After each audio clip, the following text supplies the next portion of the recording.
Ang nakaraan, si Gab ay pumasok sa bahay ng isang stranger at biglang sumarado ang pintuan.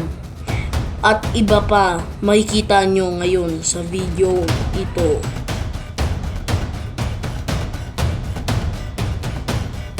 Nasaan ako? Hindi ko mabuksan! Wala na akong magagawa. Tatalon na lang ako.